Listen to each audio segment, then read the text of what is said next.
नमस्कार शेतकरी मित्रांनो, मी अशोक तोडकर हवामान अंदाज. मित्रांनो, काल आपण एका प्रीमियर व्हिडिओमध्ये सांगितल्याप्रमाणे लातूर वगैरे भागामध्ये काही प्रमाणात ढग दिसायला सुरुवात झाली आहे. पण आता उद्यापासून ढगांचा आणखीन जोर हा वाढणार आहे.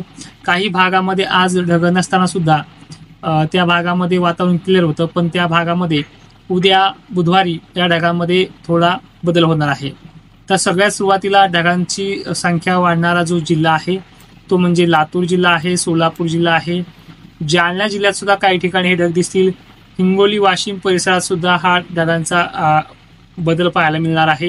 ही पुढच्या येणाऱ्या 7, 8, 9 तारखेच्या पावसाची ही चाहुल असणार आहे. अमरावती परिसरात सुद्धा पूर्वेकडनं हे ढग पाहायला मिळतील. नागपूर गोंदिया भागात तर नेहमीप्रमाणे असे याही भागात ढगांचा आकार आपल्याला पाहायला मिळणार आहे.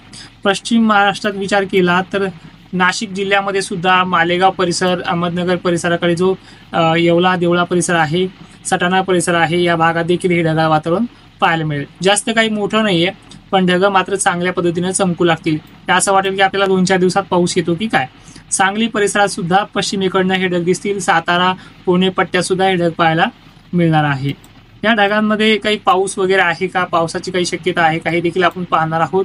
तर सोलापूरच्या काही भागामध्ये जसं की पूर्वेकडील जो भाग आहे, लातूरच्या पण दक्षिणेकडील भागामध्ये थोडेफार ढगांची संख्या जर 4-5 वाजता किंवा दिवस मावळता जास्त वाढली तर 4-2 शितोडे पडण्याची शक्यता दाट आहे. गारपीट अवकाळी असं काहीही याच्यामध्ये नाही, पण 1-2 ठिकाणी वादळी वारे सुद्धा याच्यामध्ये संभाव्य शक्यता वाटते उद्याच्या पिरियडमध्ये, म्हणजे बुधवारचं हे चित्र आहे. बुधवारी ज्या ज्या भागामध्ये ढगाळ वातावरण आहे ते आपण सांगितलं आहे. आणि याच्यामध्ये आणखीन छत्रपती संभाजीनगर नगर परिसर बीड जिल्ह्यामध्ये सुद्धा हे ढगाळ वातावरण होणार आहे. धाराशिव वगैरे भागात देखील कमी अधिक प्रमाणात हे ढगाळ वातावरण होईल. पावसाची शक्यता मात्र नाहीये. हे चित्र गुरुवारी अशा पद्धतीने असणार आहे, ते देखील सांगण्याचा प्रयत्न करेन की हे ढगाळ वातावरण गुरुवारी थोडंफार कमी प्रमाणात सगळीकडे निवडून जाईल, पण लातूर नांदेड पट्ट्यामध्ये थोडंफार कमी नाही ढगाळ वातावरण असणार आहे. तर आता विचार करूयात की इथे 7, 8, 9चा जो पाऊस आहे हा कुठल्या भागामध्ये लवकर आपलं मजल मारणार आहे, किंवा हा पावसामध्ये काय बदल आपल्याला पाहायला मिळणार आहे. तर मित्रांनो, लक्षात घ्या, 5 तारखेपासून आणखीन धुरकट वातावरण हे जळगाव साईड उत्तर महाराष्ट्रामध्ये आपल्याला पाहायला मिळेल. पण 6 तारखेपासून या वातावरणाची चाहुल जी आहे ती वाढणार आहे. 6 तारखेला जो काही खानदेश विभाग आहे, जळगाव वगैरे भागामध्ये प्रचंड प्रमाणात ढगाळ वातावरण हे देखील पाहायला मिळणार आहे. इकडे विशाखापट्टणम, तेलंगणा वगैरे बाउंड्रीत सुद्धा पावसाला सुरुवात होणार आहे. छत्रपती संभाजीनगर, अकोला, नागपूर परिसरात सुद्धा, जळगाव पट्ट्यामध्ये सुद्धा या ढगाळ वातावरणाचा अलर्ट आहे. थोडंफार धुरकट वातावरण किंवा आणखीन धुरकट वातावरण अशी पद्धतीने होणार आहे.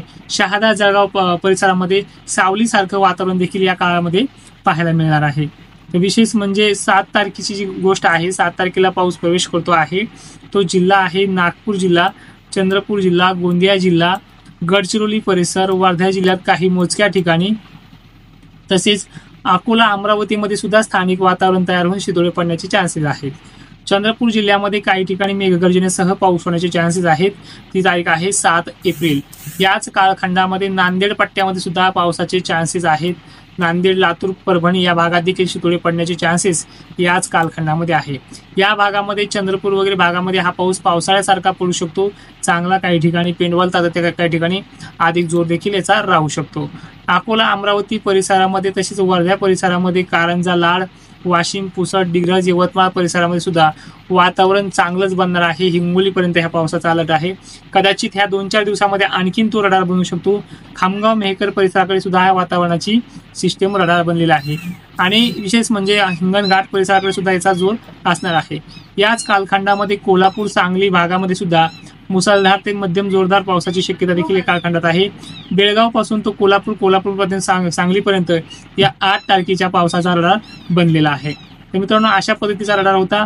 तसेच इकडे छत्रपती संभाजीनगर, जालना परिसरात सुद्धा 8 तारखेला 7-8च्या दरम्यान पावसाची शक्यता आहे. यामध्ये कमी अधिक बदल होऊ शकतो किंवा वाढूही देखील शकतो अशी घटना आहे. 9 तारखेपर्यंत लातूर वगैरे पट्ट्यामध्ये, परळी वैजनाथ पट्ट्यामध्ये, जालन्यामध्ये सुद्धा या पावसाचा जोर वाढेल.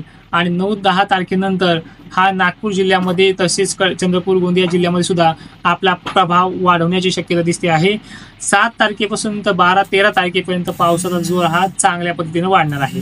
तर मित्रांनो, आजच्या व्हिडिओमध्ये एवढंच. फक्त प्राईम व्हिडिओ घेताना काही प्रॉब्लेम आल्यात, काही अडचणी आल्यात, तर त्या प्राईम युजर्सना विनंती आहे, तुम्ही एक कायम करा, आपल्या प्राईम मेंबरशिपच्या ग्रुपमध्ये जॉईन व्हा, तुम्हाला देखील तिथे सपोर्ट केला जाईल. धन्यवाद मित्रांनो, व्हिडिओ शेवटपर्यंत पाहिल्याबद्दल.